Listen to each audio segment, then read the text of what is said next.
ഓതാൻ അറിയില്ല ഉസ്താദേ, ഞാൻ മദ്രസയിലൊന്നും പോയിട്ടില്ല. എന്നാൽ ഖുർആൻ വെറുതെ നോക്കിയിരിക്കണം. ഓരോ പേജും ജസ്റ്റ് ഇങ്ങനെ മറിച്ച് വിടുക, വെറുതെ ഇങ്ങനെ നോക്കി ഓരോ വരിയിൽ നോക്കുക, കൂലി കിട്ടും. വല്ലദീ യതകഅഉ ലഹു അജ്റാൻ, വിക്കി വിക്കി ഓതുന്നവന് 2 കൂലിയുണ്ടെന്ന് സയ്യിദുനാ റസൂലുള്ളാഹി. പരിശ്രമിക്കുക. നീ ഓതാൻ അറിയില്ലേ, വെറുതെ നോക്കിയിരിക്കുന്നതിൽ കൂലി നൽകുന്ന ഗ്രന്ഥം വിശുദ്ധമായ ഖുർആൻ. കുറച്ച് വസ്തുക്കളിലേക്ക് നോക്കൽ പുണ്യമാണെന്ന് റസൂലുള്ളാഹി സ്വല്ലല്ലാഹു അലൈഹി വസല്ലം തങ്ങൾ പഠിപ്പിച്ചു. അതിലൊന്ന് നിന്റെ പ്രിയപ്പെട്ട ഉമ്മയുടെ മുഖമാണ്. ഉമ്മയുടെ മുഖത്ത്, വാപ്പയുടെ ഉമ്മയുടെ മുഖത്ത് വെറുതെ നോക്കിയിരുന്നാൽ കൂലി. മറ്റൊന്ന് സംസം വെള്ളം, ജസ്റ്റ് അതിലേക്കൊന്ന് നോക്കണം കുടിക്കുന്നതിന് മുമ്പ്, നോക്കൽ കൂലി. അവിടെ ശ്രേഷ്ഠതയുള്ള വെള്ളമാണ്. പവിത്രമാക്കപ്പെട്ടതാകുന്ന കഅബ നോക്കിയിരിക്കൽ കൂലിയാണ്. തവാഫ് കഴിഞ്ഞു, ആ കഅബയുടെ പരിസരത്ത് വന്ന് ദൂരെ മാറി നിന്നിട്ട് മതാഫിലെവിടെയെങ്കിലും നിന്നിട്ട് കഅബ ജസ്റ്റ് നോക്കിയിരിക്കൽ കൂലിയാണ്. കറുത്ത പടവുകളാണ്, ആയിക്കോട്ടെ, നോക്കിയിരിക്കൽ. ആ കഅബയിലേക്ക് നോക്കിയിരിക്കൽ കൂലിയാണ്. നിന്റെ കണ്ണിൻ്റെ കുളിർമ. വഹുദൽ ലിൽ ആലമീൻ, ലോകർക്ക് മുഴുവനും സന്മാർഗത്തിൻ്റെ ഗേഹമായി ഖുർആൻ പരിചയപ്പെടുത്തിയതാകുന്ന ആ വിശുദ്ധമായ ഗേഹത്തിലേക്ക് വെറുതെ നോക്കിയിരുന്നാൽ കൂലി. അടുത്തത് വിശുദ്ധമായ മുസ്ഹഫ്. നിന്റെ വീട്ടിലുണ്ടല്ലോ, ആ ഖുർആൻ എടുത്ത് വെറുതെ ഒളു എടുത്തിട്ട് കിബിലക്ക് അഭിമുഖമായിരിക്കും നോക്ക്. അള്ളാഹു തൗഫീഖ് തരട്ടെ, അള്ളാഹു തൗഫീഖ് നൽകട്ടെ. മോമിനീങ്ങളെ, നമ്മൾ ഖുർആനുമായിട്ട് ബന്ധമില്ലാത്തവരാണ്, നമസ്കാരങ്ങൾ ചിട്ടവെക്കാത്തവരാണ്, ഇബാദത്തുകൾക്ക് കണിശത വെക്കാത്തവരാണ്. എങ്ങനെയാണ് രക്ഷപ്പെടാൻ സാധിക്കുക? ഉസൈദ് ബിൻ ഹുളൈറ റളിയല്ലാഹു തആല അൻഹുവിനെ പരിചയമില്ലയോ? ഉസൈദ് ബിൻ ഹുളൈറ റളിയല്ലാഹു അൻഹു. ആരാണ് ഉസൈദ് ബിൻ ഹുളൈർ? ബഹുവന്നരാകുന്ന ഒരു സഹാബിയെ കൊണ്ടുവന്ന് ജനങ്ങൾ വിശുദ്ധമാക്കപ്പെട്ട ജന്നത്തുൽ ബഖീൽ കൊണ്ടുവന്ന് മറവാടാ തുനിയുകയാണ്. ഉസൈദ് ബിൻ ഹുളൈർ റളിയല്ലാഹു അൻഹു ഖബറിന്റെ സമീപത്തുണ്ട്. സഹോദരങ്ങളെ, ഖബറിന്റെ സമീപത്ത് നിലകൊള്ളുന്നതാകുന്ന ഉസൈദ് ബിൻ ഹുളൈർ റളിയല്ലാഹു അൻഹു ആ ഖബറിന്റേതാകുന്ന ഭീകരത ചിന്തിക്കുകയാണ്. ആർക്ക് നാലാകുന്ന ഖബറിന്റേതാകുന്ന ഭീകരത ചിന്തിച്ചുകൊണ്ട് ഫസഖ ഉസൈദ് ബിൻ ഹുളൈർ റളിയല്ലാഹു അൻഹു അവിടുന്ന് മറിഞ്ഞു വീഴുകയാണ്, ബോധരഹിതനായി വീഴുകയാണ്. മറ്റൊരാളെ ഖബറടക്കുന്നത് കണ്ടിട്ട് ഖബറിന്റെ ചാരത്ത് വെച്ചുകൊണ്ട് ബോധം കെട്ടി വീഴുന്നതായ ഉസൈദ് ബിൻ ഹുളൈർ റളിയല്ലാഹു അൻഹു, സ്വഹാബികൾ ആ സ്വഹാബിയെ പോയി ഖബറടക്കുകയാണ്. ഏതൊരു മനുഷ്യനാണോ മരിച്ചു പോയത്, അദ്ദേഹത്തെ ഖബറടക്കിയതിന് ശേഷം അദ്ദേഹത്തെ കൊണ്ടുവന്നതാകുന്ന മയ്യത്ത് കട്ടിലിൽ ബഹുമാനപ്പെട്ട ഉസൈദ് ബിൻ ഹുളൈർ റളിയല്ലാഹു അൻഹുവിനെ കടത്തുകയാണ്. ലാ ഇലാഹ ഇല്ലല്ലാഹ് ചൊല്ലിക്കൊണ്ട് വീട്ടിലേക്ക് കൊണ്ടുവരുകയാണ്. ബഹുമാനപ്പെട്ടവർ വഫാത്തായതല്ല, ബഹുമാനപ്പെട്ടവർ മരിച്ചിട്ടില്ല, മറിച്ച് അദ്ദേഹം ഖബർ കണ്ടിട്ട് പേടിച്ചുകൊണ്ട് നിലവിളിച്ചുകൊണ്ട് ബഹുമാനപ്പെട്ടവർ ബോധരഹിതനായി വീഴുകയാണ്. നമ്മൾ ഇന്ന് ഖബർ കാണുമ്പോൾ പുഞ്ചിരിക്കുകയാണ്. ഖബറിന്റെ സമീപത്തിരുന്നു കൊണ്ട് ഫേസ്ബുക്കിൽ ലൈവ് ചെയ്യാൻ മടിയില്ലാത്ത യുവാക്കളാണ്. വാപ്പ മരിക്കുന്ന സമയം, ഉമ്മയെ കൊണ്ടുപോയി ഖബറടക്കുന്ന സമയം ആലിമീങ്ങളും സാദാത്യങ്ങളും മുത്തഅല്ലിമീങ്ങളും ചേർന്നിരുന്നുകൊണ്ട് ആ ഖബറിന്റെ സമീപത്തിരുന്നുകൊണ്ട് തൽഖീൻ ചൊല്ലുമ്പോ, തസ്ബീഹ് ചൊല്ലുമ്പോ, വിശുദ്ധമായ ഖുർആൻ ഓതുമ്പോ, എന്റേതാകുന്ന ഉമ്മയുടെ ഖബറിന്റെ ചാരത്ത് ആലിമീങ്ങൾ വന്നിട്ടുണ്ട്, മുത്തഅല്ലിമീങ്ങൾ വന്നിട്ടുണ്ട് എന്ന് ജനങ്ങളെ കാണിക്കാൻ വേണ്ടി ഫേസ്ബുക്കിൽ ലൈവ് ചെയ്യുന്ന സുഹൃത്തുക്കളെ, ഖബറിനെ കുറിച്ച് പേടി എവിടെയാണ്? ഖബറിനെ കുറിച്ച് നമുക്ക് എവിടെയാണ് ഭയമുള്ളത്? ആ ഖബറിന്റെ സമീപത്ത് നിന്ന് ഉസൈദ് ബിൻ ഹുളൈർ റളിയല്ലാഹു അൻഹുവിനെ വീട്ടിലേക്ക് കൊണ്ടുവരുകയാണ്. ഉസൈദ് ബിൻ ഹുളൈർ റളിയല്ലാഹു അൻഹു എഴുന്നേൽക്കുകയാണ്. ഉറക്കിൽ എഴുന്നേറ്റ ബഹുമാനപ്പെട്ടവർ ഖുർആനോത്തിന്റെ പിടിയിലകപ്പെടുകയാണ്. ജീവിതം മുഴുവനും ഖുർആനാണ്. ആ ഖുർആൻ നമ്മുടെ കാറ്റലോഗാണ്, നമ്മുടെ വഴികാട്ടിയാണ്. മുസ്ലിമേ, മുസ്ലിമത്തെ, ഖുർആൻ നമ്മൾ കൈകൊണ്ടിന്ന് തൊടാത്തതാകുന്ന അവസ്ഥയാണ്. വീടിന്റെ അകത്തലങ്ങൾ TV സ്റ്റാൻഡുകൾ വെച്ചിരിക്കുന്ന വിശുദ്ധമായ ഖുർആൻ, പള്ളിയുടെ അകത്തലങ്ങൾ വൈദ്യത്തുകൊണ്ട് സെൽഫുകൾ വെച്ചിരിക്കുന്ന വിശുദ്ധമായ ഖുർആൻ, ആ മനോഹരമായ ഖുർആൻ എന്തിനു വേണ്ടിയാണ് പടക്കപ്പെട്ടത്? എന്തിനു വേണ്ടിയാണ് ഇറക്കപ്പെട്ടത്? അത് ഓതാൻ വേണ്ടിയാണ്.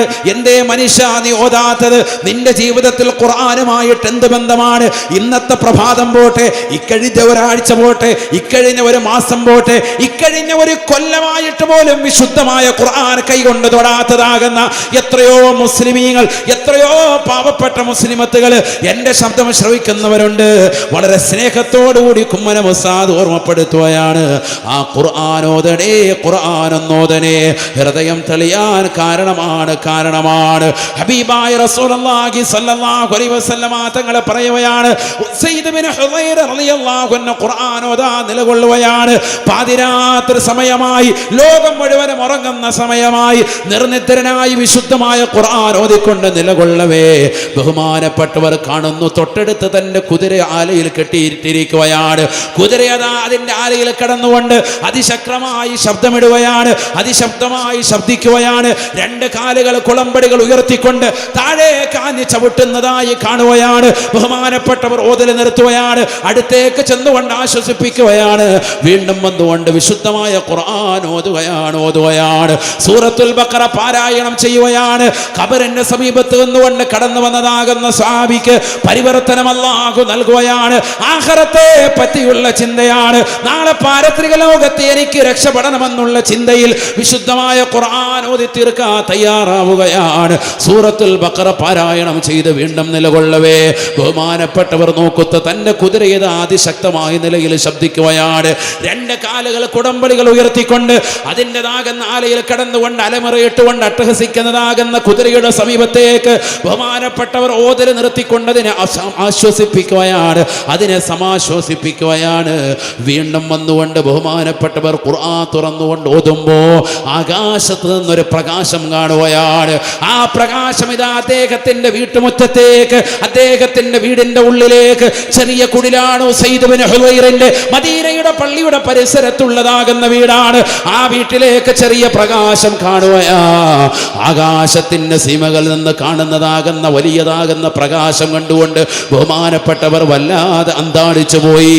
നോക്കുമ്പോൾ അത് കണ്ടുകൊണ്ടാണ് കുതിര രണ്ട് കാലുകൾ കുളമ്പടികൾ ഉയർത്തിക്കൊണ്ട് അതിശക്തമായി ശബ്ദിക്കുന്നത്. ഓടി നോക്കുമ്പോൾ അദ്ദേഹം നോക്കുമ്പോൾ അദ്ദേഹത്തിന്റെ പ്രിയപ്പെട്ട മകനാകുന്ന യഹ്യ എന്ന പൊന്നുമോന് ആ കുതിരയുടെ സമീപത്ത് പോയി നിൽപ്പുണ്ട്.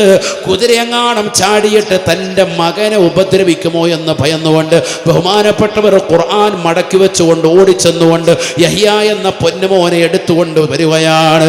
ആ കുതിരയെ ആശ്വസിപ്പിക്കുകയാണ്. നേരം വെളുത്തപ്പോൾ അല്ലാഹുവിന്റെ റസൂലിന്റെ അടുക്കലേക്ക് ചെല്ലുകയാണ്. ബിലാൽ ഇബ്നു റബാഹ് റളിയല്ലാഹു അൻഹു ബാങ്ക് വിളി കേട്ടപ്പോ പരിശുദ്ധമാക്കപ്പെട്ട മദീന പള്ളിയിലേക്ക് നിസ്കരിക്കാൻ പോയ ഉസൈദ് സുബഹി നമസ്കാരം കഴിഞ്ഞ് റസൂലുള്ളാഹിയോട് കാര്യം പറയുകയാണ്. തലേ രാത്രിയിൽ ഇങ്ങനെ ഒരു സംഭവം ഉണ്ടായി റസൂലേ, എന്താണ് റസൂലേ അതിനുള്ള കാരണം? ഹബീബായ നബി തങ്ങൾ പറയുകയാണ്, ഉസൈദേ ഉസൈദേ, ആകാശ സീമകളിൽ നിന്ന് നീ കണ്ട പ്രകാശം നിന്റെ വീട്ടിലേക്ക് മലക്കുകൾ ഇറങ്ങി വരുന്നതാണ്. സുബ്ഹാനല്ലാഹ്, തനസ്സലുൽ മലായികതു വറൂഹു ഫിഹാ ബിഇذن റബ്ബിഹിം മിൻ കുല്ലി അംരിൻ സലാം ഹിയ ഹത്താ പരിശുദ്ധമാക്കപ്പെട്ട ലൈലത്തുൽ ഖദ്റിന് പാതിരാത്രി സമയത്ത് ലോകം മുഴുവനും ഉറങ്ങാതെ ലൈലത്തുൽ ഖദ്ർ പ്രതീക്ഷിച്ചുകൊണ്ട് റമദാനിന്റെ ഒറ്റയത്തെ രാവുകൾ ഇബാദത്ത് എടുക്കാൻ സജ്ജരാകുന്നവരെ, എന്റെ പ്രിയപ്പെട്ട മുസ്ലിമേ മുസ്ലിമത്തേ, ആ ലൈലത്തുൽ ഖദ്റിൽ ഉറങ്ങാതെ ഉറക്കമൊടിച്ചുകൊണ്ട് ഖുർആൻ ഓതാൻ തയ്യാറെടുക്കുന്നത് എന്തുകൊണ്ടാണ്? ഖുർആൻ ഇറക്കപ്പെട്ട രാവാണ്. ആ രാവിൽ പ്രഭാതം വരെ മലക്കുകൾ കാരുണ്യം ചൊരിഞ്ഞുകൊണ്ട് നിൽപ്പാണ്. അതൊന്ന് കിട്ടാൻ വേണ്ടി പരിശ്രമിക്കുന്ന മുസ്ലിമേ, അല്ലാഹുവിന്റെ റസൂൽ ഉസൈദ് ബിൻ ഹുദൈർ റളിയല്ലാഹു അൻഹുവിനോട് പറയുകയാണ്, ഉസൈദേ ഉസൈദേ, ലൗ ഖറഅത ഹത്തൽ ഫജ്ർ, നീ പ്രഭാതം വരെ വിശുദ്ധമായ ഖുർആൻ ഓതിക്കൊണ്ട് നിലകൊണ്ടിരുന്നുവെങ്കിൽ ആ മലക്കുകൾ ഭൂമിയിൽ ഇറങ്ങി വന്ന് നിന്റെ വീട്ടിൽ നിറഞ്ഞേനെ എന്ന് സയ്യിദുനാ റസൂലുള്ളാഹി. നേരം വെളുക്കുമ്പോൾ ജനങ്ങൾക്ക് കാണാമായിരുന്നു, മലക്കുകളെ നിന്റെ വീട്ടിൽ കാണാമായിരുന്നു. ഉസൈദേ, നിന്റെ ഖുർആനോത്തിന്റെ ശക്തി കാരണമായിട്ടാ നിന്റെ വീട്ടിലേക്ക് കാരുണ്യം ചൊരിഞ്ഞുകൊണ്ട് മലക്കുകൾ കടന്നു വരുന്നത്. ആ മലക്കുകളുടെ വരവ് കണ്ടുകൊണ്ട് ആഹ്ലാദ ചിത്തരായിട്ടാണ് കുതിരത് മനസ്സിലാക്കിയിട്ടാണ് കുടമ്പടികൾ ഉയർത്തിക്കൊണ്ട് ചാടിയത് എന്ന് ഹബീബുനാ റസൂലുള്ളാഹി. പഠിച്ചു വെക്കണേ മുസ്ലിമേ, പഠിച്ചു വെക്കണേ ഉമ്മമാരെ. നമ്മുടെ വീട്ടിൽ ഖുർആനുണ്ട്, പക്ഷെ നമ്മുടെ വീട്ടിൽ മലക്കില്ല. നമ്മുടെ വീട്ടിൽ തസ്ബീഹ് മാലയുണ്ട്, പക്ഷേ നമ്മുടെ വീട്ടിൽ ദിക്റില്ല. നമ്മുടെ വീട്ടിൽ വീട്ടിൽ മലക്കുകൾ കടന്നു വരുന്നില്ല. ഖുർആനിന്റെ വീടല്ല നമ്മുടെ വീട്. ഖുർആൻ ഇല്ലാത്ത വീട് പൊളിഞ്ഞ വീട് പോലെയാണ്. ഖുർആൻ ഇല്ലാത്തതെന്നല്ല, വല്ലദീ ലാ യഖറഉ ഫീഹിൽ ഖുർആൻ, ഖുർആൻ ഓതാത്ത വീട് പൊളിഞ്ഞ വീട് പോലെയാണ്. നമ്മുടെ വീട്ടിൽ ഖുർആൻ ഓതലുണ്ടോ? യാസീൻ ഓതലുണ്ടോ? വാഖിഅ സൂറത്ത് ഓതലുണ്ടോ? സൂറത്തുൽ മുൽക്ക് പാരായണം ചെയ്യുന്നവരുണ്ടോ? സൂറത്തുൽ ബഖറ പാരായണം ചെയ്യുന്നവരുണ്ടോ? പൈശാചിക ഉപദ്രവമുണ്ട് ഉസ്താദേ എന്ന് പറയുന്ന മുസ്ലിമേ, അല്ലാഹുവിന്റെ റസൂൽ പറയുകയാണ്, ലാ തജഅലൂ ബുയൂതകും മഖാബിറ ഫഇന്നൽ ബൈതല്ലദീ യഖറഉ ഫീഹി സൂറത്തുൽ ബഖറ ലാ യദ്ഖുലു ഫീഹി ശൈത്താൻ. പരിശുദ്ധമായ ഖുർആനിലെ സൂറത്തുൽ ബഖറ പാരായണം ചെയ്യപ്പെടുന്ന വീട്ടിൽ ഒരിക്കലും പിശാച് കടക്കുകയില്ല. അല്ലാഹുവിന്റെ റസൂലിന്റെ അധ്യാപനമാണ്. റസൂലുള്ളാഹിയുടെ വാക്ക് തൃണവൽഗണിച്ചുകൊണ്ട് നിലകൊള്ളരുതേ. മുസ്ലിമേ, മുസ്ലിമത്തേ, എൻ്റെ ഭാര്യയ്ക്ക് പൈശാചികതയാണ് ഉസ്താദേ, എൻ്റെ പെങ്ങൾക്ക് പൈശാചികതയാണ് ഉസ്താദേ, എൻ്റെ മകന് എൻ്റെ മകൾക്ക് എനിക്ക് പൈശാചികതയുണ്ട് എന്ന് വിളംബരം നടത്തുന്ന മുസ്ലിമേ, മുസ്ലിമത്തേ, എല്ലാ ദിവസവും സൂറത്തുൽ ബഖറ ഒന്ന് പാരായണം ചെയ്തു നോക്ക്. വേണ്ട ആഴ്ചയിൽ ഒന്ന് പാരായണം ചെയ്യ്. പിശാച് വീട്ടിൽ നിന്ന് പുറത്തു പോകുമെന്ന് പറഞ്ഞത് ഹബീബ് മുഹമ്മദ് മുസ്തഫ സല്ലല്ലാഹു അലൈഹി വസല്ലം. ഓതണം. നമ്മൾ ഖുർആനായിട്ടൊരു ബന്ധമില്ല, പിന്നെ അങ്ങനെ നമ്മൾ രക്ഷപ്പെടും?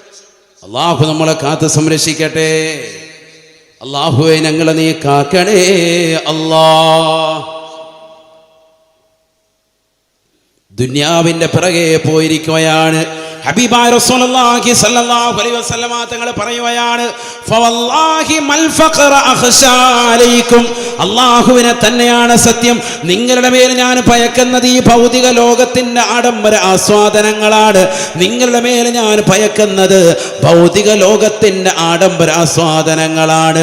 മൽ ഫഖറ അഖ്ശാ അലൈക്കും, അല്ലാഹുവിനെ തന്നെയാണ് സത്യം, ദാരിദ്ര്യത്തെ ഞാൻ ഭയക്കുന്നില്ല.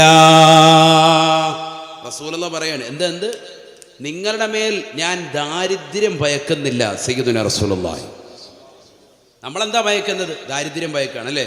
നബി തങ്ങൾ പറയുന്നു, ഫവല്ലാഹി മൽ ഫഖറ അഖ്ശാ അലൈക്കും, അല്ലാഹുവിനെ തന്നെ സത്യം, നിങ്ങൾക്ക് ദാരിദ്ര്യം ഞാൻ ഭയക്കുന്നില്ല. സയ്യിദുനാ റസൂലുള്ളാഹി. മറിച്ച് ഞാൻ ഭയക്കുന്നത് എന്താണെന്നറിയോ? വലാകിൻ അഖ്ശാ അലൈക്കും അൻ തുബ്സത ദുനിയാ കമാ ബുസിതത് അലാ മൻ കാന ഖബ്ലകും. മുൻഗാമികളാകുന്ന ആളുകൾക്ക്, ഖാറൂനിന്, നമ്രൂദിന്, ഫിർഔനിന്, ഹാമാനിനടക്കം അല്ലാഹു കൊടുത്തിരിക്കുന്നതാകുന്ന ദുന്യവിയാകുന്ന ആസ്വാദനങ്ങൾ കൊടുത്തതുപോലെ ഈ ഭൗതിക ലോകത്തിന്റെ ആഡംബര ആസ്വാദനങ്ങൾ ഇഷ്ടപ്പെടലാണ്. അതിനോടുള്ള താല്പര്യമാണ് ഞാൻ ഭയക്കുന്നത് നിങ്ങളുടെ മേലെന്ന് ഹബീബുനാ റസൂലുള്ളാഹി. ഈ ദുന്യാവിൽ ആഘോഷങ്ങൾക്കപ്പുറം രണ്ട് പെരുന്നാൾ നിങ്ങൾക്ക് ആഘോഷങ്ങൾ നൽകിയിട്ടുണ്ട്. ഒന്ന് ചെറിയ പെരുന്നാൾ, മറ്റൊന്ന് ബലിപെരുന്നാൾ. അതെല്ലാം മാറ്റിവെച്ചുകൊണ്ട് കല്യാണം നിങ്ങളൊരാഘോഷമാക്കി. ആ കല്യാണത്തിൻ്റെ ഒരു മാസം മുമ്പ് ആഘോഷങ്ങളാണ്. മഞ്ഞ കല്യാണം എന്ന പേരിൽ എത്രയെത്ര ഡ്രസ്സുകളാണ് നിങ്ങൾ വാരിക്കോരി കൂട്ടുന്നത്. എല്ലാവരും കല്യാണത്തിൻ്റെ സുദിനത്തിൽ ഒരേ ഒരു ഡ്രസ് കോഡാണ്. ഭർത്താവിനൊരു ഡ്രസ്സ്, ഭാര്യയ്ക്കൊരു ഡ്രസ്സല്ല. ഒരു വീട്ടിലുള്ളവരെല്ലാവരും ഒരേ നിറത്തിൽ, എല്ലാവർക്കും ഒരു ഡ്രസ് കോഡ്. ഇത് ഈ പരിപാടി കഴിഞ്ഞാൽ പിന്നീട് ഇലാ യൗമുൽ ഖിയാമ ധരിക്കാനും പറ്റൂല. ആ രീതിയിലുള്ള ഡ്രസ് കോഡാണ്. എല്ലാവർക്കും വിവിധങ്ങളാകുന്ന വസ്ത്രങ്ങളാണ്, വിവിധങ്ങളാകുന്ന കളിക്കോപ്പുകളാണ്, വിവിധങ്ങളാകുന്ന ഗാനമേള ട്രൂപ്പുകളാണ്, വിവിധങ്ങളാകുന്ന പാട്ടരങ്ങുകളാണ്, വിവിധങ്ങളാകുന്ന ഭക്ഷണ പാർട്ടികളാണ്. എല്ലാം ധൂർത്തും ദുർവ്യയം കൊണ്ട് നിറഞ്ഞിരിക്കുകയാണ്. ഇതാണ് നിങ്ങളുടെ മേൽ ഞാൻ ഭയക്കുന്നത് എന്ന് ഹബീബുനാ റസൂലുള്ളാഹി. പൈസയൊന്നുമില്ല, 5 പൈസയൊന്നുമില്ല, പക്ഷെ ഇങ്ങനെ ഗരിമ കാണിക്കാൻ. മകളുടെ കല്യാണം നാട്ടുകാരൊക്കെ അറിയണം, എല്ലാവരും ഞെട്ടണം. അതിനുവേണ്ടി ലക്ഷങ്ങൾ പൊടിക്കാൻ വാപ്പ ലോൺ എടുത്തിരിക്കുകയാണ് ബാങ്കിൽ നിന്ന്. പൈസ ഇങ്ങനെ കൊണ്ടുവന്ന് പൊടിക്കാൻ. ഞാൻ നിങ്ങളുടെ മേൽ ഭയക്കുന്നത് അതാണ്, ദുന്യാവാണ് ഭയക്കുന്നതെന്ന് സയ്യിദുനാ റസൂലുള്ളാഹി. നബി ഭയന്നത് തന്നെ സംഭവിച്ചു ഇന്ന്. എന്നിട്ട് നബി പറയാൻ നിർത്തുന്നില്ല, ഫതനാഫസുഹാ കമാ തനാഫസുഹാ. മുൻഗാമികളാകുന്ന ആളുകൾ, ഖാറൂനും നമ്രൂദും ഫിർഔനും ഹാമാനും ശദ്ദാദും ഒക്കെ എത്രമാത്രം എത്രമാത്രം താല്പര്യം സമ്പത്തിനോട് കാണിച്ചോ അതേപോലെ നിങ്ങളും സമ്പത്തിന് വേണ്ടി മത്സരിക്കുമേ, അതിനുവേണ്ടി മത്സര്യ ബുദ്ധിയോടുകൂടി നിങ്ങൾ നിലകൊള്ളുമേ. 1 ലക്ഷം രൂപ കൊണ്ട് മതിയാക്കാമെന്ന് നിങ്ങൾ കരുതുകയില്ല.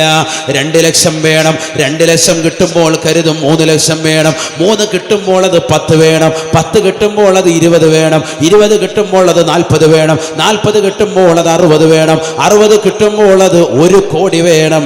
ഇങ്ങനെയുള്ള ചിന്തകളായിട്ട് നിങ്ങൾ പോകുമേ, നിങ്ങൾ ഭൗതികത്തോട് മത്സരിക്കുമേ. ഇത് തന്നെയാണ് മുൻഗാമികൾ ചെയ്തത്. കമാ തനാഫസുഹാ, മുൻഗാമികളാകുന്ന ആളുകൾ മത്സരിച്ചതും അത് തന്നെയാണ്. അല്ലാഹുവിന്റെ റസൂൽ ഖുർആൻ ഓതിക്കൊണ്ട് പറയുകയാണ്, ഇന്ന ഖാറൂന മിൻ ഖൗമി മൂസാ ഫബഗാ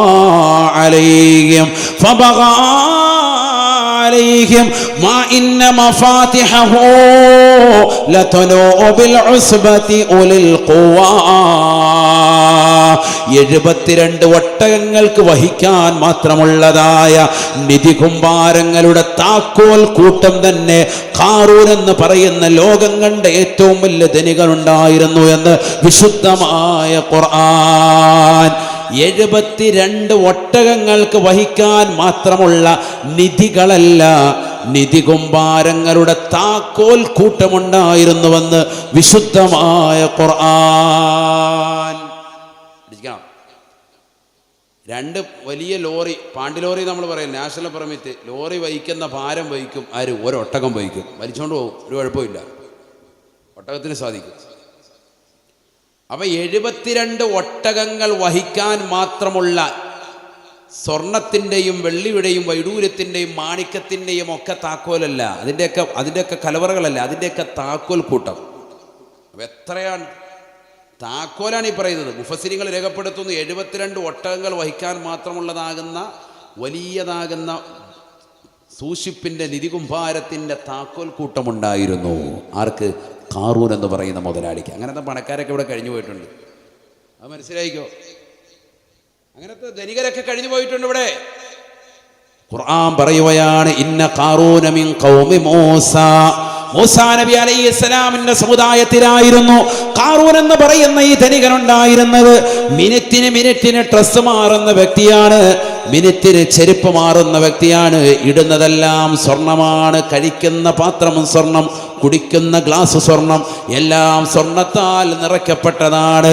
മനോഹരമാകുന്ന കൊട്ടാരം മുത്തിനാലും പവിഴത്തിനാലും സ്വർണത്താലും വൈഡൂര്യത്താലും മാണിക്കത്താലും നിർമ്മിക്കപ്പെട്ടതാകുന്ന കൊട്ടാരത്തിനുള്ളിൽ ആയിരക്കണക്കിന് പരിചാരകർക്കിടയിൽ വലിയ സന്തോഷവാനായി കഴിഞ്ഞിരുന്നതായ ഖാറൂൻ ആ നാട്ടിലുള്ളതാകുന്ന പാവപ്പെട്ടതാകുന്ന മുസ്ലിം സഹോദരിമാർക്ക് സമ്പത്ത് കൊടുത്തിട്ട് വില പറയുകയാണ്. നാട്ടിലുള്ള യുവാക്കൾക്ക് സമ്പത്ത് കൊടുത്തിട്ട് പറയുകയാണ്, പോയി ഇഷ്ടം പോലെ അന്യ സ്ത്രീകളുമായി പെരുമാറിക്കോ, ശാരീരികമാകുന്ന ബന്ധപ്പെടൽ നടത്തിക്കോ, വഴങ്ങാത്തവർക്ക് പണം കൊടുത്തോ, സ്വർണം വാരിയിട്ട് കൊടുത്തോ എന്ന് പറഞ്ഞുകൊണ്ട് നാട്ടിൽ ആത്മീയത കളഞ്ഞു കുളിച്ചതാകുന്ന ഖാറൂൻ അല്ലാഹു സുബ്ഹാനഹു വ തആല സമ്പത്ത് കൊണ്ട് അഹങ്കരിച്ചപ്പോ 72 ഒട്ടകങ്ങൾക്ക് വഹിക്കാൻ മാത്രമുള്ള നിധി കുമ്പാരങ്ങളുടെ താക്കോൽ കൂട്ടമുണ്ടായിരുന്ന ഖാറൂൻ എങ്ങനെയാണ് നശിച്ചതെന്നറിയുമോ? ലഖസഫിനാ ബിഹി വബിദാരിഹിൽ അർളാ. അല്ലാഹുവിന്റെ റസൂൽ സഹാബത്തിനെ ഖുർആൻ ഓതിക്കൊണ്ട് പഠിപ്പിക്കുകയാണ്, അവനെയും അവന്റെ കെട്ടിട സമുച്ചയങ്ങളെയും അവൻ്റെതാകുന്ന സാമ്പത്തിക സ്രോതസ്സുകളെയും ഈ ഭൂമിയിലേക്ക് അങ്ങ് ആഴ്ത്തിക്കളഞ്ഞു എന്ന് വിശുദ്ധമായ ഖുർആൻ. എല്ലാം ഭൂമിയിലേക്ക് അങ്ങ് ആഴ്ത്തിക്കളഞ്ഞു, അല്ലാഹു നശിപ്പിച്ചു കളഞ്ഞു. നാളെ ഖിയാമത്ത് നാൾ വരെ അവനിങ്ങനെ ഇഞ്ചിഞ്ചായി ഭൂമിയിലേക്ക് ഇങ്ങനെ സെക്കൻഡ് ബൈ ഇങ്ങനെ ഇറങ്ങിക്കൊണ്ടിരിക്കുകയാണ്. ഇപ്പോഴും നമ്മൾ ഈ വാത് പറയുന്ന സന്ദർഭത്തിനും അവന് കൊടുക്കുന്ന ശിക്ഷ അതാണ്. എന്താ അതിൻ്റെ കാരണം? സമ്പത്ത് കൊണ്ട് അഹങ്കരിച്ചു. മൂസാ നബി അലൈഹി ഇസ്ലാമിനെ കൊണ്ട് വിശ്വസിച്ചില്ല എന്ന് മാത്രമല്ല, ആ നാട്ടിലുള്ള ചെറുപ്പക്കാർക്ക് ധനം കൊടുത്തിട്ട് സമ്പത്ത് കൊടുത്തിട്ട് പറഞ്ഞു, നല്ല സുന്ദരികളാകുന്ന ഇസ്രായേലി ജനതയിലെ പെൺകുട്ടികളുമായി ശാരീരികമായി ബന്ധപ്പെടാൻ നിങ്ങൾ തയ്യാറായിക്കോ. ആരെങ്കിലും വശംവദനാകുന്നില്ലെങ്കിൽ സ്വർണം കൊടുക്ക്, പൈസ കൊടുക്ക്, ഇഷ്ടം പോലെ കൊടുക്കണം, പണം കൊടുക്കണം. നാട്ടിൽ അനാവശ്യമായ രീതിയിൽ പണം ചെലവഴിച്ചു. സമ്പത്തുള്ളവരെ ശ്രദ്ധിക്കുക, നിങ്ങളുടെ സമ്പത്ത് കൊണ്ട് പരിശുദ്ധമായ ദീനിന് ഉപകരിക്ക്. ഗാനമേള ട്രൂപ്പുകൾക്ക് നിങ്ങൾ കൊടുക്കാതെ, അശ്ലീലമാക്കപ്പെട്ടതാകുന്ന സിനിമാറ്റിക് ഡാൻസ് നടക്കുന്നതാകുന്ന പരിപാടികൾക്ക് നിങ്ങൾ നൽകാതെ, ആത്മീയമാകുന്ന മജ്ലിസുകൾക്ക് നിങ്ങൾ ചെലവഴിക്കും. അള്ളാഹു തൗഫീഖ് നൽകട്ടെ. എങ്കിൽ നിങ്ങൾ ആഖിറത്തിൽ ഖേദിക്കേണ്ടി വരൂല. ബഹുമാനപ്പെട്ട മൂസാ നബി അലൈഹി ഇസ്ലാമിന്റെ കാലക്കാരനായ അദ്ദേഹത്തെയും അദ്ദേഹത്തിന്റെ കെട്ടിട സമുച്ചയങ്ങളെയും കോടികൾ വില മതിക്കുന്നതാകുന്ന കെട്ടിട സമുച്ചയങ്ങളെയും അള്ളാഹു ഭൂമി പിളർന്നിട്ട് ആഴ്ത്തിക്കളഞ്ഞു എന്ന് വിശുദ്ധമായ ഖുർആൻ. പണം കൊണ്ട് അഹങ്കരിച്ചവരെല്ലാം അല്ലാഹു നശിപ്പിച്ചില്ലയോ? കല്ലാ ഇന്നൽ ഇൻസാന ലയത്ഗാ അർആഹു ഇസ്തഗ്നാ. അബൂജഹലിനെ കുറിച്ച് അല്ലാഹു പറയുകയാണ്, സ്വന്തം ഐശ്വര്യവാനായി ധരിച്ചിരുന്ന വ്യക്തിയല്ലയോ അബൂജഹൽ, വലിയ ധനാഢ്യനായിരുന്നില്ലയോ, മക്കയിലെ കുഫാറുകളുടെ തലവനായിരുന്നില്ലയോ? ആ പണത്തിന്റെ പളവളപ്പിൽ വിരാജിച്ചതുകൊണ്ടാണല്ലോ റസൂലുള്ള പരിശുദ്ധമായ കഅബാലയത്തിന്റെ പരിസരത്ത് നിസ്കരിച്ചു കൊണ്ടിരിക്കുമ്പോ സുജൂദിൽ കിടക്കുന്ന പരിശുദ്ധ പ്രവാചകന്റെ കഴുത്തിലേക്ക് ചീഞ്ഞളിഞ്ഞ ഒട്ടകത്തിന്റെ കുടൽമാലയിട്ട് റസൂലുള്ളയെ ബുദ്ധിമുട്ടിച്ചതാകുന്ന വ്യക്തിയല്ലയോ? എവിടെ പോയി അബൂജഹൽ? എവിടെ പോയി അബൂലഹബ്? എവിടെ പോയി? എവിടെ പോയി ഹാമാൻ? എവിടെ പോയി? എവിടെ പോയി ശദ്ദാദ്? എവിടെ പോയി? ഹൂദ് നബി അലൈഹിസ്സലാമിന്റെ കാലഘട്ടത്തിലുള്ള ശദ്ദാദ് അന്ന് വലിയ സ്വർഗം നാട്ടിൽ പണിതവനല്ലയോ? എല്ലാരെയും അല്ലാഹു നശിപ്പിച്ചു കളഞ്ഞു. ഏകാധിപത്യത്തിന്റെയും സ്വേച്ഛാധിപത്യത്തിന്റെയും ഭരണം നടത്തിയതാകുന്ന ഫിർഔൻ എവിടെ പോയി? നമ്രൂദ് എവിടെ പോയി? സഹോദരങ്ങളെ പറയൂ സഹോദരാ, എല്ലാവരെയും അല്ലാഹു ഉന്മൂലനം ചെയ്തു. എന്താണ് കാരണം? സമ്പത്തിൻ്റെതാകുന്ന സോപാനത്തിൽ വിരാജിച്ചപ്പോ അള്ളാഹു നൽകിയ സമ്പത്താണെന്നുള്ള കാര്യം മറന്ന് പാവങ്ങളുടെ കണ്ണീരപ്പാതെ നിരാരംഭര കവലംബമാകാതെ ഔലിയാക്കളെ സ്നേഹിക്കാതെ അമ്പിയാക്കളെ ആദരിക്കാതെ മഹാന്മാരെ ബഹുമാനിക്കാതെ പണത്തിന്റെ പളവളപ്പിൽ വിരാജിച്ചുകൊണ്ട് നടന്നവരാണ്. അതുകൊണ്ട് തന്നെ റസൂലുള്ള പറയുന്നു, നിങ്ങളുടെ മേൽ ഞാൻ ഭയക്കുന്നത് ദാരിദ്ര്യത്തെയല്ല സ്വഹാബ, ദാരിദ്ര്യത്തെ ഞാൻ ഭയക്കുന്നില്ല, മറിച്ച് ഞാൻ ഭയക്കുന്നത് ഈ ഭൗതിക ലോകത്തിന്റെ ആഡംബര ആസ്വാദനങ്ങൾ കൂടിപ്പോകുന്നതാണെന്ന് നബിയുനാ റസൂലുള്ളാഹി. ആസ്വാദനങ്ങൾ കൂടുമ്പോൾ നിങ്ങൾ അത് കൂടുതൽ കിട്ടാൻ വേണ്ടി പരിശ്രമിക്കുക മാത്രമല്ല, ഫതുഹ്ലികകും കമാ അഹ്ലകതും, മുൻഗാമികളാകുന്ന ഖാറൂനും ഹാമാനും ശദ്ദാദും ഒക്കെ നശിച്ചതുപോലെ സമ്പത്തിൻ്റെതാകുന്ന ആധിക്യത്താൽ അള്ളാനെ മറന്ന് ജീവിച്ചപ്പോൾ അവരെ അള്ളാഹു നശിപ്പിച്ചതുപോലെ നിങ്ങളും ഈ ഭൗതിക ലോകത്ത് നശിച്ചു പോകുമേ. അതാണ് ഞാൻ ഭയക്കുന്നത് എന്ന് ഹബീബുനാ റസൂലുള്ളാഹി. 50 രൂപയുടെ ബിരിയാണി പൊതിയുടെ വില പോലും നമ്മൾ നിസ്കാരങ്ങൾക്ക് കാണിക്കുന്നില്ല എന്നർത്ഥം. അള്ളാഹു നമ്മളെ കാക്കട്ടെ. ഒന്നാമത്തെ സഫിന്റെ വില ആരെങ്കിലും തിരിച്ചറിഞ്ഞിരുന്നെങ്കിൽ, അതും ഇമാമിന്റെ വലതുഭാഗത്തെ ശ്രേഷ്ഠത ആരെങ്കിലും അറിഞ്ഞിരുന്നെങ്കിൽ അവൻ മുട്ടിലെഴഞ്ഞെങ്കിലും വീട്ടിൽ നിന്ന് വന്നേനെ എന്ന് സയ്യിദുനാ റസൂലുള്ളാഹി സ്വല്ലല്ലാഹു അലൈഹി വസല്ലം. നമ്മളാ ഒന്നാമത്തെ സഫ്ക്ക് വേണ്ടെന്നാ പറയുന്നത്. അത് വേണ്ട ഉസ്താദേ. നേരെ ചൊവ്വ ഇഴഞ്ഞിപ്പം വന്നിട്ടുണ്ട് പള്ളിയിൽ, എന്നാൽ പോലും പള്ളിയുടെ വാതിക്കരുന്നിട്ട് സിഗരറ്റ് വലിച്ച് ഇങ്ങനെ നിൽക്കാം. പള്ളിയിൽ ഉസ്താദിൻ്റെ ബാത്റൂമിൻ്റെ താക്കോൽ വാങ്ങിച്ചിട്ട് അതിനകത്ത് കയറിയത് വീഡിയോ വലിച്ചുകൊണ്ടിരിക്കുക, ആഹത്തായിട്ട് സിഗരറ്റ് വലിക്കുക പള്ളിയിലെ ബാത്റൂമിനകത്ത്. ചിലർക്ക് അങ്ങനെയാണ്, പള്ളിയിലെ ബാത്റൂം കാണുമ്പോൾ ഒന്ന് വലിക്കാൻ തോന്നും, അതിനകത്ത് ഇരിക്കുക അരമണിക്കൂർ. ഏത്തിക്കാഫ് പള്ളിക്കകത്ത് ഏത്തിക്കാഫില്ല, വെളിയിൽ. പള്ളിക്കകത്ത് കയറിയാലോ ഒതുവെടുക്കാൻ വേണ്ടി വന്നിട്ട് അവിടെ ഇങ്ങനെ വസ്വാസ് കളിക്കുക. അള്ളാഹു നമ്മളെ കാക്കട്ടെ. എത്ര വെള്ളം കളയുന്നത്. ഇബ്നു ഉഖൈൽ റഹിമഹുള്ളയോട് ഒരാൾ വന്ന് ചോദിക്കുകയാണ്, ഇന്നി കുന്തു അഗ്സിലുൽ വുദുഅ ഫഅഖൂലു ഫീ നഫ്സി മാ ഗസൽതു വഇന്നി ഇദാ കബ്ബർതു ഫഅഖൂലു ഫീ നഫ്സി മാ കബ്ബർതു ഫമാദാ തറാ ഫിയാ.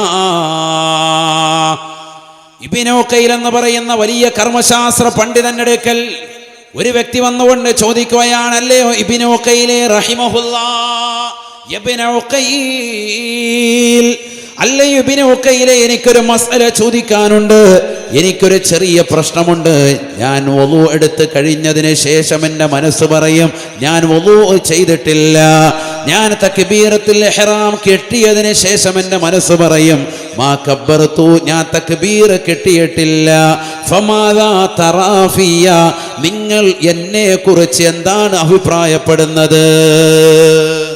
അല്ലേ, ചില ആളുകൾ അങ്ങനെ ഉണ്ടല്ലോ, വുളു എടുക്കാൻ ഇങ്ങനെ പൈപ്പ് ചെയ്തിട്ട് അശ്ഹദു അല്ലാ ഇലാഹ ഇല്ലല്ലാഹ് അശ്ഹദു അല്ലാ ഇലാഹ ഇല്ലല്ലാഹ്, ടാങ്കിലെ വെള്ളം മുഴുവൻ ഹൈവാൻ കളയും, അവിടെ ഇങ്ങനെ കളിച്ചുകൊണ്ടിരിക്കുക. വസ്വാസ്. ഹൗദിനകത്ത് വെള്ളം ഇങ്ങനെ കൈയിട്ടിട്ട് നിൽക്കുകയാണ്. ഓളം എല്ലാം നിലച്ചതിന് ശേഷം ഓൻ വെള്ളം പൊക്കിയെടുക്കുകയുള്ളൂ. അങ്ങനത്തെ വസ്വാസ് ഇപ്പം കുറേയൊക്കെ കുറഞ്ഞിട്ടുണ്ട്. ഇടക്കാലത്ത് ഭയങ്കര കൂടുതലായിരുന്നു. അതുപോലെ തക്ബീറത്തിൽ കയറാൻ കെട്ടാൻ നിന്ന് ഇത് തന്നെ കളി. ഇമാമ് റുക്കുയിൽ പോകുമ്പോൾ ഹൈവാൻ്റെ വസ്വാസൊക്കെ തീർന്ന് വേഗം ചാടി ഇറങ്ങി വേഗം റുക്കുയിലേക്ക് പോയേക്കും. അതുവരെ ഈ വസ്വാസ കണ്ടിട്ടല്ലേ നിങ്ങൾ? കണ്ടിട്ടുണ്ടോ ഇല്ലയോ? ഉണ്ട്. അപ്പം അങ്ങനെ വസ്വാസമുള്ള ഒരാൾ വന്നിട്ട് ചോദിക്കാൻ, എനിക്കിതുപോലെ വസ്വാസുണ്ട്, ഞാൻ ഒളു എടുത്തത് കഴിഞ്ഞതിന് ശേഷം എൻ്റെ മനസ്സ് പറയും ഒളു എടുത്തിട്ടില്ല എന്ന്. തക്ബീർ കെട്ടി, തക്ബീറത്തുൽ ഇഹ്റാം ഒരു തക്ബീർ കെട്ടിയിട്ടുണ്ട്, കെട്ടിയതിന് ശേഷം എൻ്റെ മനസ്സെന്ന് പറയും കെട്ടിയിട്ടില്ല. അപ്പോൾ വീണ്ടും അഴിച്ചു കെട്ടും. ഒളു എടുത്തിട്ടില്ല എന്ന് മനസ്സ് പറയുന്നതുകൊണ്ട് ഞാൻ വീണ്ടും ഒളു എടുക്കും. അങ്ങനെ തന്നെയുള്ള കളിയാണ്. എന്താണ് നിങ്ങൾക്ക് എന്നെ കുറിച്ചുള്ള അഭിപ്രായം എന്താണ്?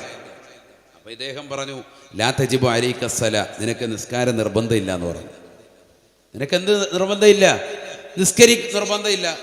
അപ്പോൾ ഇദ്ദേഹം ചൂടായി. അതെന്താ അങ്ങനെ ചോദിക്കുന്നത്? ഒരു മസ്അല ചോദിക്കുമ്പോൾ മുസ്ലിയാരെ കളിയാക്കുവാണ്.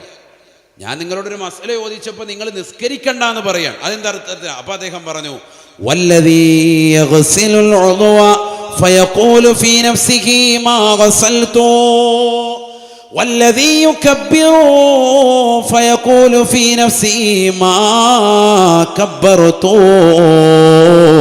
ഫഹാദാ അസ്ലിയുൻ മജ്നൂൻ. ഒളു എടുത്തതാകുന്ന ആള് ഒളു എടുത്തിട്ടില്ല എന്ന് പറയുന്നതിൽ എന്താണ് അതിൻ്റെ യുക്തി? ഒളു എടുത്തു എന്നുള്ളത് അവന് ഉറപ്പാണ്. എന്നിട്ട് അവന് പറയുന്നു ഞാൻ ഒളു എടുത്തിട്ടില്ല. തക്ബീറത്തുൽ ഇഹ്റാം ചൊല്ലിക്കൊണ്ട് കൈ കെട്ടിയതാകുന്ന വ്യക്തി പറയുന്നു ഞാൻ തക്ബീറത്തുൽ ഇഹ്റാം ചൊല്ലിയിട്ടില്ല എന്ന് പറയുന്നവൻ ഫഹാദാ അസ്ലിയുൻ മജ്നൂൻ, ഇവൻ യഥാർത്ഥ ഭ്രാന്തനാണ്. വൽ മജ്നൂനു ലാ തജിബു അലൈഹി സ്വലാ, ഭ്രാന്തന്റെ മേൽ വിശുദ്ധമായ ഇസ്ലാമിൽ നമസ്കാരം നിർബന്ധമില്ല. ഹബീബായ റസൂലുള്ളാഹി സ്വല്ലല്ലാഹു അലൈഹി വസല്ലമ തങ്ങൾ പറയുന്നത് നീ കേട്ടിട്ടില്ലേ? അമാ സമിഅത ഖൗല നബി സ്വല്ലല്ലാഹു അലൈഹി വസല്ലം റുഫിയൽ ഖലമു അനിൽ മജ്നൂൻ, ഭ്രാന്തനായ വ്യക്തിയെ തൊട്ട് നാളെ ആഖിറത്തിൽ ചോദ്യമില്ല. അവന് നമസ്കാരം വേണ്ട എന്നറിയില്ലേ? അവൻ നമസ്കരിക്കാത്തതിന്റെ പേരിൽ അവന് ഹിസാബ് ഇടപ്പെടുകയുമില്ല. അതുകൊണ്ടാണ് നിന്നോട് ഞാൻ പറയുന്നത്, നീ തക്ബീറത്തുൽ ഇഹ്റാം കെട്ടിയിട്ടില്ല എന്ന് വാദിക്കുന്നവനല്ലേ? നീ വുളൂ ചെയ്തതിന് ശേഷം വുളൂ എടുത്തിട്ടില്ല എന്ന് വസ്വാസ് പറയുന്നവനല്ലേ? നീ യഥാർത്ഥത്തിൽ ഭ്രാന്തനാണ്. ഭ്രാന്തന് ഇസ്ലാമിൽ നമസ്കാരം നിർബന്ധമില്ല. ആ ഒരൊറ്റ വാക്ക് പറയുന്നതോടുകൂടി അവൻ്റെ ഭ്രാന്ത് മാറി എന്ന് പറഞ്ഞാൽ വസ്വാസ് അങ്ങ് പോയി. അപ്പോൾ വസ്വാസിൻ്റെ അഹ്ലുകാർ ആരെങ്കിലും കേൾക്കുന്നുണ്ടെങ്കിൽ ശ്രദ്ധിച്ചോ, മാറ്റിയെടുത്തോ. മാത്രമല്ല പള്ളിയിലെ വെള്ളത്തിൽ അതിന് വെള്ളം കളയാനും പാടില്ലല്ലോ. ഇപ്പം ഞാൻ അതിന് പോകുന്നില്ല, അതൊക്കെ വേറെ വിഷയത്തിലേക്ക് പോകും.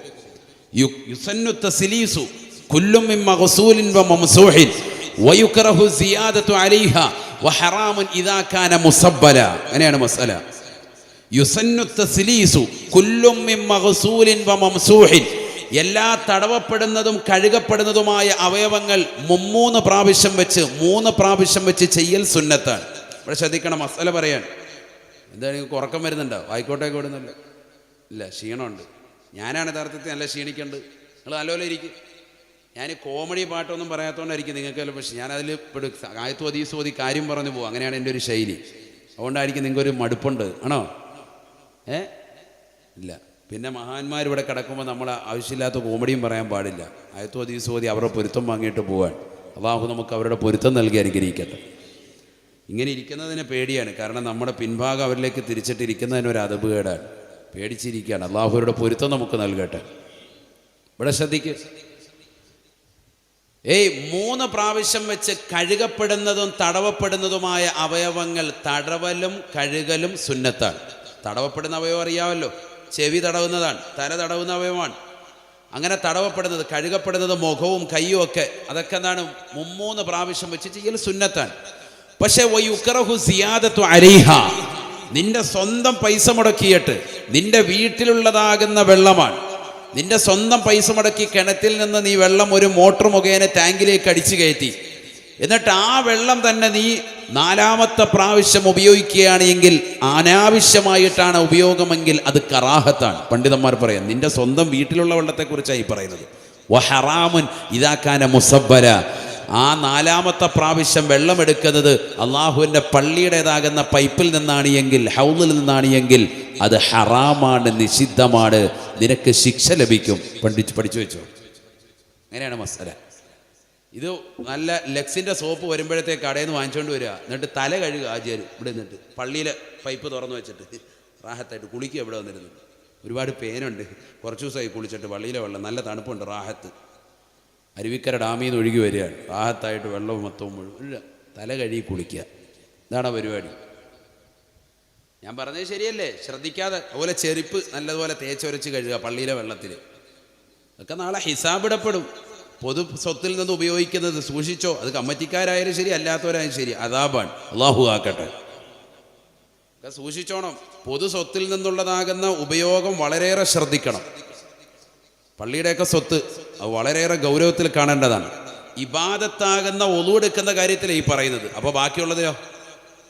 ഒളു എടുക്കുന്നത് ഒരു ഇബാദത്തിന് വേണ്ടിയാണ്, നിസ്കരിക്കാൻ വേണ്ടി ഒളു എടുക്കുകയാണ്.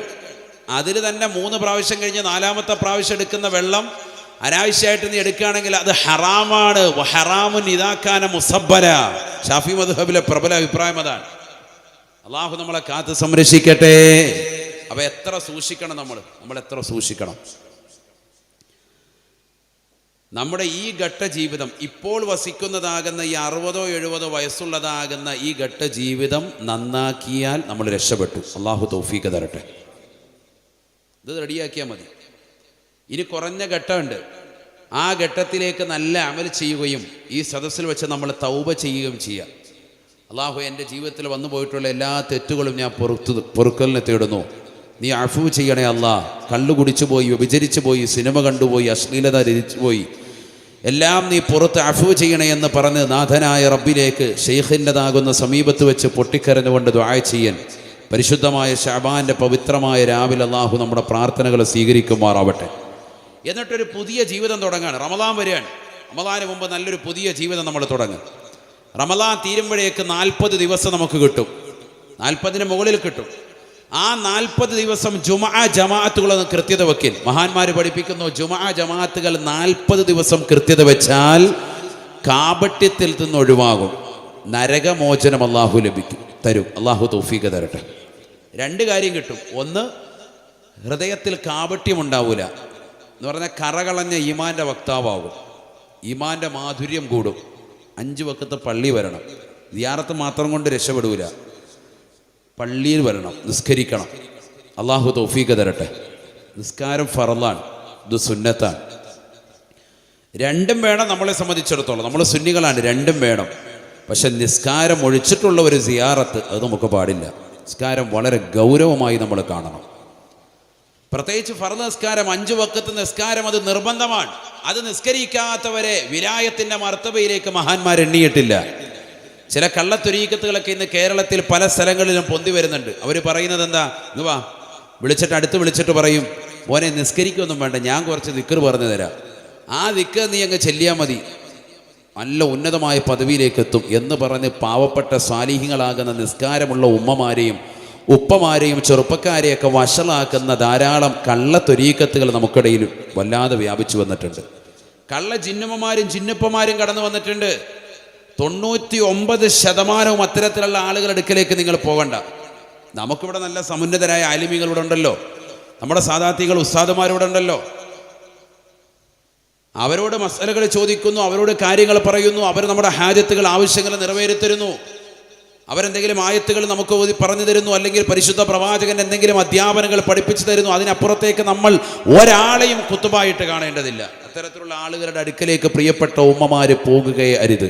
കാരണം ഇന്ന് ലോകം ആത്മീയ ചൂഷണത്തിന് വലിയ വില കൊടുക്കേണ്ടതാകുന്ന ഘട്ടമാണ്. ഒരുപാട് ആളുകൾ പണം പിഴുങ്ങാനായിട്ട് മാത്രം നിലകൊള്ളുന്ന ധാരാളം ആളുകൾ. ഗൗരവത്തിൽ നമ്മൾ കാണണം. ആരാണ് യഥാർത്ഥ സൂഫി? ആരാണ് വലിയ എന്ന് പറഞ്ഞാൽ എന്താ അതിന് അർത്ഥം അറിയോ? വലിയ എന്ന് പറഞ്ഞാൽ എന്താണ്?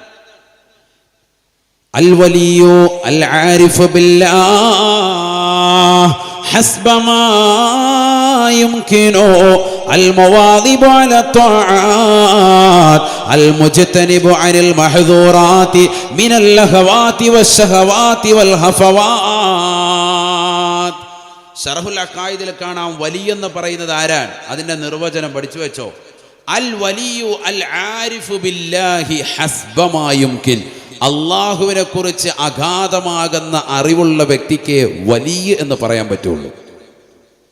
എന്ന് പറഞ്ഞാൽ നല്ല അറിവുണ്ടായിരിക്കണം. മസല ചോദിക്കുമ്പോൾ അപ്പോൾ തന്നെ മറുപടി കൊടുക്കത്തക്ക രീതിയിലുള്ള നല്ല വിവരം വേണം. അല്ലാതെ ഒരു 10 മിനിറ്റ് കേട്ടോ ഞാൻ ഇപ്പോൾ വരാമെന്ന് പറഞ്ഞിട്ട് ബാത്റൂമിൽ പോയിരുന്നിട്ട് വേറെ ആർക്കെങ്കിലും മെസ്സേജ് അയച്ച് വാട്സാപ്പിൽ മെസ്സേജ് അയച്ച് മറുപടി കിട്ടിക്കഴിയുമ്പോൾ ഇറങ്ങി വന്ന് ഫത്വ കൊടുക്കുന്ന ആളല്ല. അതല്ല വലിയ. മനസ്സിലാക്കണം നിങ്ങൾ. വലിയെന്ന് പറഞ്ഞാൽ മസലകൾ അക്യുറേറ്റ് ആണ്. അള്ളാഹുവിനെ കുറിച്ച് അഗാധമാകുന്ന അറിവ്. മുഹ്യിദ്ദീൻ ഷേഖ് റളിയല്ലാഹു അൻഹുവിനെ പോലെ 33 വർഷമാണ് വിജ്ഞാനം പഠിക്കാൻ വേണ്ടി അദ്ദേഹത്തിൻ്റെ സമയം അദ്ദേഹം ചെലവഴിച്ചത്. എത്ര കൊല്ലമാണ് പറയും മനുഷ്യന്മാരെ? 33 വർഷം. മിൻ കുല്ലി ഫന്നി സുർതു ഫിൽ അസ്രി ഔഹദൽ ഉലമാഇ. 33 വർഷമാണ് ബഹുമാനപ്പെട്ടതാകുന്ന മുഹ്യിദ്ദീൻ ഷേഖ് റളിയല്ലാഹു അൻഹു വിജ്ഞാനം പഠിക്കാൻ വേണ്ടി തൻ്റെ ജീവിതം മാറ്റിവെച്ചത്. ബഗ്ദാദിന്റെ മണ്ണിൽ നിന്ന് തന്നെ പ്രിയപ്പെട്ടതാകുന്ന ഉപ്പ അനന്തരമായി കൊടുത്തതാകുന്ന ഉമ്മയുടെ കൈവശം കൊടുത്തതാകുന്ന പരിശുദ്ധമാക്കപ്പെട്ടതാകുന്ന 40 സ്വർണ്ണ നാണയം അത് അദ്ദേഹം ഇതാ കൊണ്ടുപോവുകയാണ്. പോകുന്ന വഴിയിൽ കൊള്ളക്കാർ വരുന്നു, തപ്പി നോക്കുന്നു, കാണുന്നില്ല. അവസാനം എന്തെങ്കിലും ഉണ്ടോ എന്ന് ചോദിക്കുമ്പോൾ കാണിച്ചു കൊടുക്കുന്നു. ഉടുപ്പിൻ്റെതാകുന്ന പിന്നാമ്പുറ ഭാഗത്ത് തയ്ച്ചു വെച്ചിരിക്കുന്നു. കളവ് പറയരുതെന്ന് ഉമ്മ പറഞ്ഞതുകൊണ്ടാണ് ഞാനിത് നിങ്ങൾക്ക് സത്യം പറഞ്ഞത് എന്ന് കള്ളന്മാരോടത് പറയുമ്പോൾ കൊള്ളസംഘം മുഴുവനും പരിപൂർണമായി സലാമതം പുലയാണ്. കള്ളം പറയാത്തതിൻ്റെ പേരിൽ, സത്യം പറഞ്ഞതിൻ്റെ പേരിൽ വലിയ വിജയം ഉൾക്കൊള്ളുകയാണ് മുഹ്യിദ്ദീൻ ഷേഖ് റളിയല്ലാഹു അൻഹു. ആ കൊള്ളസംഘം മുഴുവനും ഷേഖ് അവരുടെ കൈക്ക് പിടിച്ചുകൊണ്ട് ഇസ്ലാം മതത്തിലേക്ക് കടന്നു വരുകയാണ്. അവിടുന്ന് തുടങ്ങുന്നു അവിടുത്തെ ചൈത്രയാത്ര. 33 വർഷമാണ് വിശുദ്ധമായ ദീൻ പഠിക്കാൻ വേണ്ടി അവിടുന്ന് ചെലവഴിച്ചത്. ഞാൻ എല്ലാ ഇൽമിൻ്റെ ശാഖോപശാഖകളിൽ മുങ്ങിക്കുളിച്ചു. ഞാൻ പഠിക്കാത്തതാകുന്ന ഖുർആനിക തഫാസീറുകളില്ല, പഠിക്കാത്തതാകുന്ന ഹദീസിൻ്റെതാകുന്ന ശാഖോപശാഖകളില്ല, നിദാന ശാസ്ത്രമില്ല, ഗോളശാസ്ത്രമില്ല, എല്ലാ വിജ്ഞാന ശാഖകളിലും ഞാൻ മുങ്ങിക്കുളിച്ചു എന്ന് മുഹ്യിദ്ദീൻ ഷേഖ് റളിയല്ലാഹു അൻഹു. 33 കൊല്ലം നമ്മൾ പഠിക്കണം, മനസ്സിലാക്കണം. അതൊക്കെയാണ് ഒരു ആലിമ്. ഇന്നൊരു ആലിമാകണമെങ്കിൽ 8 വർഷമാണ് പഠിക്കേണ്ടത്. 8 വർഷമാണ് സാധാരണ ഇന്നൊരു ആലിം കോഴ്സിന് പഠിക്കേണ്ടത്. അതും വലിയൊരു വിലയാണ്. ഇന്നൊരു ഡോക്ടർ എടുക്കണമെങ്കിൽ MBBSന് 5 കൊല്ലമാണ്. ഇവിടെ നിങ്ങൾ ശ്രദ്ധിക്കുന്നുണ്ടോ? ഡോക്ടറേറ്റ് എടുക്കാൻ എത്ര വർഷമാണ്? 5 വർഷമാണ് MBBSൻ്റെ കോഴ്സിന്. അതിനു മുമ്പ് പഠനം വേണം. എന്നാൽ ഒരു ആലിമാകാൻ വേണ്ടി പഠിക്കുന്നത് എത്ര വർഷമാണ്? 8 കൊല്ലമാണ്. ഇതിന് ശേഷം ചിലപ്പോൾ 2 കൊല്ലം ചിലപ്പം ബിരുദവും ബിരുദാനന്തര ബിരുദവും എടുക്കാൻ വേണ്ടി മറ്റ് കോളേജുകളിലേക്ക് പോകാറുണ്ട്. വലിയ കോളേജുകളിലേക്ക് പോയി ബിരുദം എടുക്കാറുണ്ട്. അങ്ങനെ ബിരുദം എടുത്ത് വന്ന ഉലമാക്കളാണ് നമ്മുടെ മുന്നിലിരിക്കുന്ന ഉസ്താദുമാരൊക്കെ. അള്ളാഹു അവർക്കൊക്കെ ആഫിയത്ത് നൽകട്ടെ. അപ്പോൾ അവർ തികഞ്ഞ ആലിമീങ്ങളാണ്. ഖുർആന്റെ അർത്ഥങ്ങൾ കൃത്യമായി അവർക്ക് വായിച്ചറിയാൻ പറ്റുന്നവരാണ്. ഹദീസുകൾ, പരിശുദ്ധ പ്രവാചകന്റെ വചനങ്ങൾ, അറബി വാക്യാരണങ്ങൾ അത് കൃത്യമായി അതിൻ്റെ അർത്ഥതലങ്ങൾ ചിന്തിക്കുകയും ജനങ്ങളിലേക്ക് പറഞ്ഞു കൊടുക്കാൻ കഴിവുള്ളതാകുന്ന കഴിവുറ്റതാകുന്ന പണ്ഡിതന്മാരാണ്, ബിരുദം നേടിയതാകുന്ന ആലിമീങ്ങൾ. അവരുടെ പിന്നിൽ അവരോട് നമ്മൾ ചോദിച്ചാൽ മതിയല്ലോ. നമുക്ക് എത്രയോ സമുന്നതനാകുന്ന പണ്ഡിതന്മാരുണ്ട്. അവരെ മനസ്സിലാക്ക്.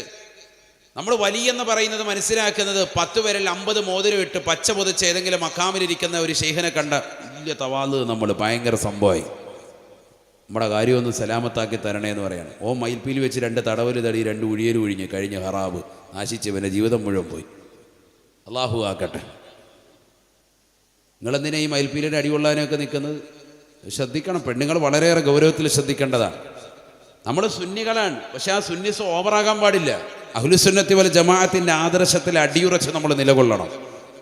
സിയാറത്ത് പുണ്യമാണ്, പുണ്യമല്ല എന്നല്ല.